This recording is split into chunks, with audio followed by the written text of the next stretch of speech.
Don't let people tell you what you can or can't do because it's never too late to start something. He said that I'm not the right race, size, or physical appearance to start.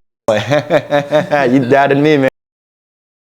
Paul Jose Wong here with my boy Mark. What's up, guys? We were former teammates at a pro basketball academy, and 2 years later, we're meeting up here in the UK. Yeah. So we're just gonna be catching up, talking about our experiences playing basketball and just experiences with life. Tell us about you, man, like specifically within basketball and a few things about you and just why you started playing. So I'm from Kenya, and I started playing basketball when I turned 16. So I know I started playing like pretty late, but then when I started, I was like really taking it seriously, you know. And the reason why I started was because I remember I used to get bullied in like high school. And just one day I told myself, you know what, let me just go train and, you know, come back and beat the guy who was bullying me. And I ended up doing that. And funny enough, even the class was watching. So basically, yeah, and ever since I've just taken it pretty serious. I've fallen in love with the sport. Yes, sir. Yes, sir. What was that score looking like in the ones? What was the score looking like? Like in the ones. Yeah, you guys ran the ones, right? Yeah, we did. I wasn't looking too good on his side, to be fair. 100-0, we'll just say that. 100-0. We won't say his name, but 100-0. Don't let people tell you what you can or can't do because it's never too late to start something. I'm not saying like some kid can be, I'm gonna be the next astronaut that does X, Y, and Z accomplishments. And although like you can do that, it doesn't guarantee it, but it just means that you're giving it your all, you're following your true passions, and maybe you land up somewhere amongst the stars. You get something similar to that. I tried walking on a D2 school my first year of undergrad, and one of the staff members, when I asked about walking on, one of the athletic staff members, I won't say his name because I don't want him to get in trouble, even though he should get in trouble, but I don't really care. He said that I'm not the right race, size, or physical appearance to start. And maybe, he was like, maybe you could start as a team manager and maybe they'll let you suit up for a game. And I was like, all right. But then the next year I left and I didn't get minutes in this program, but I joined and I made it to a D3 school the next year. And what I did was I ended up following it on him, like requesting on Instagram. I found his Instagram.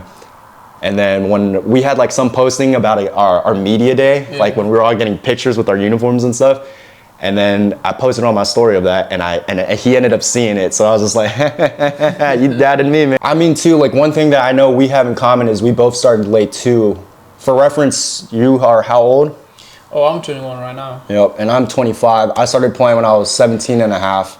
I started playing because, I mean, I always started kind of playing as a kid growing up, but I was just in the wrong social environment where it was very discouraging. Like I'm the only, I guess, somewhat athlete in my family, at least one of the first ones at least, and at least I has tried to take it far as I can. What was the support like for you when you first started playing basketball and said, hey, I want to take it as far as I can? I have my mom to thank for that, you know, she's very supportive. And you know, the thing with her is that when she sees like, especially any of her kids like want to strive in something, like she'll push herself, you know, work herself off. Right. Just to help you like achieve your dream and your own goal, you know, especially when she sees you got that drive and ambition, you know. So when I first started playing, I used to just go, you know, to the court, just shoot on my own, like train, watch YouTube videos and, you know, like try to get better at the sport. And my mother saw that, and then she ended up seeing that like ambition in me, and then she just ended up like helping me. She'll sponsor me, she'll take me to games, she'll help me afford a coach. And I think that's where it took me to my whole career to a different level. The minute that she introduced me to a coach called Louis, I'll talk about him a bit later, but yeah. So she's been a big support to me from ever since I started playing up to now, playing in the UK for the university team. And then Louis, that's your club coach growing up? Yeah. How has he also impacted you with like just being there, similar to your mother? I guess, okay, I could tell you how I met him though, because so we were on holiday with my family, like by the border of Tanzania and Kenya. So it's like in a town called Namanga, and there was just like you know, there was just random basketball courts right there, and you know, because at that time I really loved the sport, you know, so I was carrying a ball everywhere you go, you know. Hoping that I might find a court or something. Even if I don't find a rim, you know, I'm just gonna dribble around it, just something, you know. So like one day, I think the next day now, I went, you know, I found out, oh, there's a rim. So I went, started shooting, you know, and then I ended up meeting a player that plays for the national team for the country. and he connected me to this coach. So basically, Coach Louis runs a profession, like he trains like an academy, and like on a serious level. It's in terms of like skill wise, not more of a team based thing, but something to do with skills. And he started his academy in China, and then he brought it over to Kenya now. So he connected me to him. I met him. And you know, ever since I met him, he's been pushing me every single time. You know, he's those type of guys that have like a Kobe mentality, you know, like a strong, tough mentality. And the thing was, you know, you don't see it with most coaches, but I saw it with him, was that he works out. He's a coach, but he still wakes up early in the morning to go to the gym to pick up shots, you know. He like sets the he goes example. to the gym, you know, he max outs, you know. Right now he's like buff, you know. But, I mean, it's through years of training, you know, and he showed me how he looked like when he was around my age, and I could see, it takes a lot of dedication and work hard and discipline to get where he is at.